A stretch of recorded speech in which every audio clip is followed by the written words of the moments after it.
નમસ્કાર. આકાશવાણી સમાચાર નેહા પંચાલ વાંચે છે. શરૂઆતમાં મુખ્ય સમાચાર.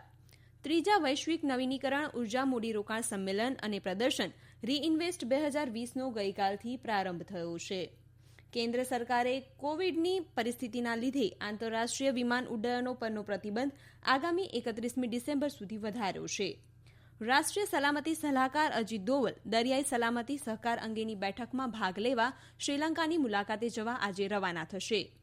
ફિલ્મ ડિવિઝનના ઉપક્રમે ભારતીય લોકકલા અને ચિત્ર અંગેની ફિલ્મોનો લોક વિરાસત ફિલ્મ ઉત્સવનો આજથી આરંભ થશે.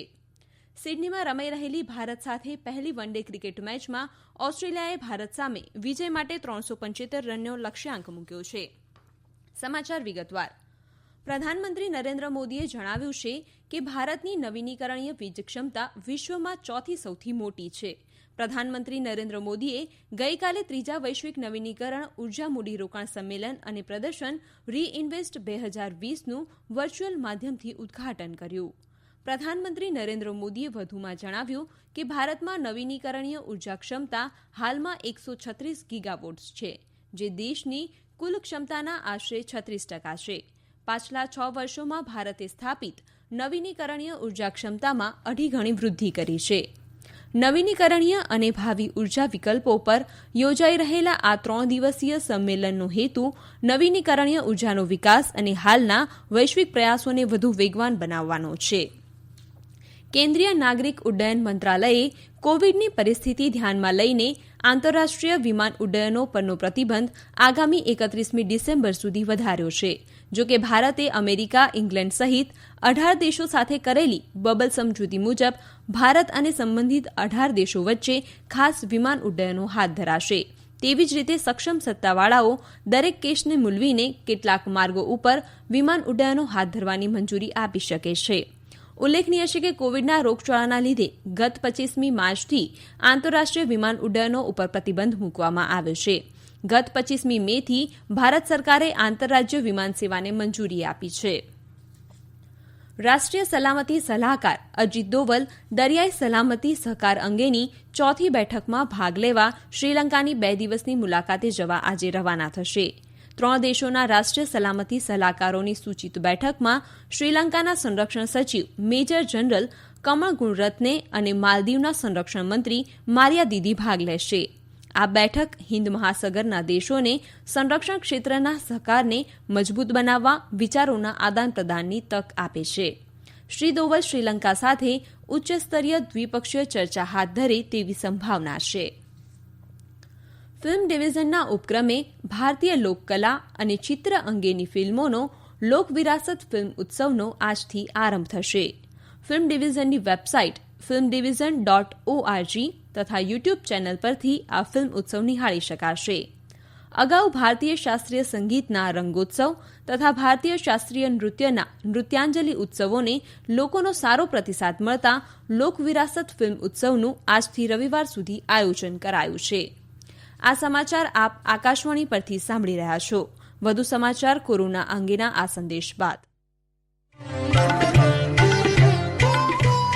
કોવિડથી બચવાના મહત્વપૂર્ણ 3 ઉપાય: માસ્ક પહેરો, 2 ગજનું સલામત અંતર જાળવો અને હાથ સાફ રાખો. કોરોના અંગેના સંદેશ બાદ વધુ સમાચાર. ભારત અને ઓસ્ટ્રેલિયા વચ્ચે ઓસ્ટ્રેલિયાના સિડની ખાતે 3 વન ડે મેચોની શ્રેણીની પહેલી વન ડે આજે રમાઈ રહી છે, જેમાં ઓસ્ટ્રેલિયાની ટીમે ટોસ જીતીને બેટિંગ કરવાનું પસંદ કરીને ભારતીય ટીમને જીતવા માટે 375 રનનો લક્ષ્યાંક આપ્યો છે. ઓસ્ટ્રેલિયાના પ્રવાસ દરમિયાન ભારતીય ક્રિકેટ ટીમ 3 વન ડે મેચો, 3 ટ્વેન્ટી મેચો તથા 4 ટેસ્ટ મેચો રમશે. આકાશવાણી પરથી આજે રમાનારી પહેલી વન ડે મેચનો આંખો દેખ્યો અહેવાલ હિન્દી અને અંગ્રેજી ભાષામાં પ્રસારિત થઈ રહ્યો છે, જે આપ FM રેઇનબો, રાજધાની અને અન્ય ચેનલો પરથી સાંભળી શકશો. ગુજરાતના રાજકોટમાં ગઈકાલે રાત્રે એક કોવિડ હોસ્પિટલના આઈસીયુ વોર્ડમાં આગ લાગવાથી 5 દર્દીઓના મૃત્યુ થયા છે. રાજકોટના મોવડી વિસ્તારમાં આવેલ ઉદય શિવાનંદ કોવિડ હોસ્પિટલમાં આ આગ લાગી હતી. ત્યાં કોવિડના 33 દર્દીઓ સારવાર લઈ રહ્યા હતા. પ્રધાનમંત્રી નરેન્દ્ર મોદીએ આ દુર્ઘટના અંગે શોક વ્યક્ત કરતા કહ્યું કે તેઓ મૃત્યુ પામનાર સ્વજનોની સાથે છે અને ઘાયલ લોકો ઝડપથી સાજા થાય તે અંગે પ્રાર્થના કરી હતી. મુખ્યમંત્રી વિજય રૂપાણીએ આ દુર્ઘટનાની ઉચ્ચસ્તરીય તપાસ કરવાના આદેશ આપ્યા છે. રાજ્યના ઉપરી મુખ્ય સચિવ A.K. રાકેશ આ મામલાની તપાસ કરશે. મુખ્યમંત્રીએ પણ દુર્ઘટના અંગે શોક વ્યક્ત કર્યો હતો. તેમણે મૃતકોના સ્વજનોને 4 લાખ રૂપિયાની સહાયની જાહેરાત પણ કરી હતી. કેન્દ્રીય માર્ગ પરિવહન અને ધોરીમાર્ગ મંત્રી નીતિન ગડકરીએ ટોલ પ્લાઝા અંગેની સમજૂતીને સ્ટેમ્પ ડ્યુટીમાંથી રાહત આપવા ઉત્તરપ્રદેશ સરકારને રજૂઆત કરી છે.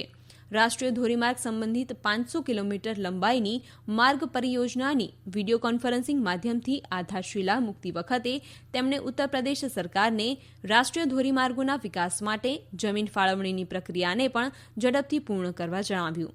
શ્રી ગડકરીએ રાજ્યમાં રાષ્ટ્રીય ધોરીમાર્ગ પરિયોજનાઓને ઝડપથી પૂર્ણ કરવા અને તે માટેની જમીન ફાળવણીની ચૂકવણી ઝડપથી પૂરી કરવા માટે જણાવ્યું. તેમણે અંદાજિત 7,477 કરોડ રૂપિયાની 16 રાષ્ટ્રીય ધોરીમાર્ગની પરિયોજનાઓની આધારશિલા મૂકી હતી. પ્રધાનમંત્રી નરેન્દ્ર મોદી રવિવારે 29મી નવેમ્બરે આકાશવાણી પરથી સવારે 11 વાગે પ્રસારિત થનાર મન કી બાત કાર્યક્રમમાં વિવિધ વિષયો ઉપર પોતાના વિચારો વ્યક્ત કરશે. સવારે 11 વાગે હિન્દીમાં મન કી બાત રજૂ કરાયા બાદ તરત જ પ્રાદેશિક ભાષાઓમાં તેના ભાવાનુવાદનું પ્રસારણ કરાશે. મન કી બાતના પ્રાદેશિક ભાષાઓમાં ભાવાનુવાદનું પુનઃપ્રસારણ રવિવારે રાત્રે 8 વાગે જે તે ભાષાના આકાશવાણીના કેન્દ્રો પરથી કરાશે. આ કાર્યક્રમનું પ્રસારણ આકાશવાણી તથા દૂરદર્શનના બધા જ નેટવર્ક પરથી કરાશે. તેમજ ન્યૂઝ ઓન એર વેબસાઇટ અને ડીડી ન્યૂઝ પરથી પણ કરાશે. નાગરિકો આ કાર્યક્રમ માટે પોતાના વિચારો સૂચનો નમો એપ કે માય GOV મંચ પર પણ મોકલી શકે છે. કેન્દ્ર શાસિત પ્રદેશ કાશ્મીરમાં જિલ્લા વિકાસ પરિષદ DDCની પ્રથમ તબક્કાની ચૂંટણી આવતીકાલે 28મી નવેમ્બરે યોજાશે.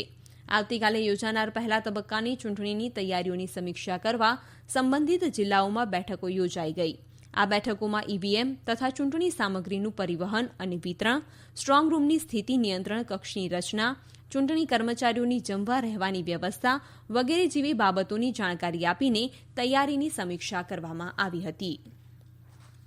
ભારતીય નૌકાદળનું તાલીમી મિગ વિમાન અરબી સમુદ્રમાં ગઈકાલે સાંજે તૂટી પડ્યું છે. નૌસેનાએ જણાવ્યું છે કે એક પાયલટને બચાવી લેવામાં આવ્યો છે, જ્યારે બીજા પાયલટની શોધખોળ ચાલુ છે. નૌસેનાએ જણાવ્યું કે આ અકસ્માત ગઈકાલે સાંજે 5 વાગ્યાની આસપાસ અરબી સમુદ્રમાં સર્જાયો હતો. તેમણે એમ પણ કહ્યું કે આ મામલાની તપાસ માટે ઉચ્ચકક્ષાની તપાસના આદેશ આપવામાં આવ્યા છે. દેશમાં સતત 19મા દિવસે કોવિડના નવા કેસ 50,000થી ઓછા નોંધાયા છે. છેલ્લા 24 કલાકમાં કોવિડના નવા 43,000થી વધુ કેસ નોંધાતા કુલ કેસની સંખ્યા 93,09,871 થઈ છે. દેશમાં એક્ટિવ કેસોની સંખ્યા 4,55,000થી વધુ છે.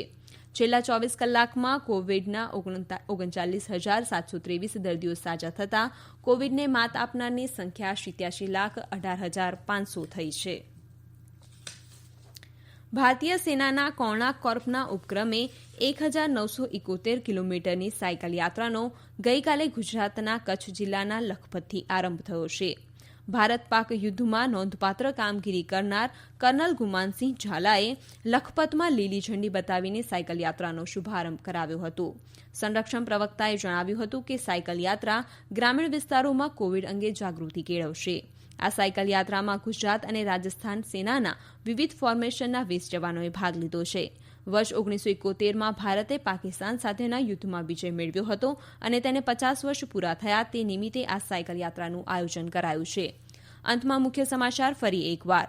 ત્રીજી વૈશ્વિક નવીનીકરણ ઉર્જા મૂડીરોકાણ સંમેલન અને પ્રદર્શન રીઇન્વેસ્ટ 2020નું ગઈકાલથી પ્રારંભ થયો. કેન્દ્ર સરકારે કોવિડની પરિસ્થિતિના લીધે આંતરરાષ્ટ્રીય વિમાન ઉડ્ડયનો પરનો પ્રતિબંધ આગામી 31મી ડિસેમ્બર સુધી વધાર્યો છે. રાષ્ટ્રીય સલામતી સલાહકાર અજીત દોવલ દરિયાઈ સલામતી સહકાર અંગેની બેઠકમાં ભાગ લેવા શ્રીલંકાની મુલાકાતે જવા આજે રવાના થશે. ફિલ્મ ડિવિઝનના ઉપક્રમે ભારતીય લોકકલા અને ચિત્ર અંગેની ફિલ્મોનો લોક વિરાસત ફિલ્મ ઉત્સવનો આજથી આરંભ થશે. અને સિડનીમાં રમાઈ રહેલી ભારત સાથે પહેલી વન ડે ક્રિકેટ મેચમાં ઓસ્ટ્રેલિયાએ ભારત સામે વિજય માટે 375 રનનો લક્ષ્યાંક મૂક્યો છે. આકાશવાણી પરથી સમાચાર પૂરા થયા.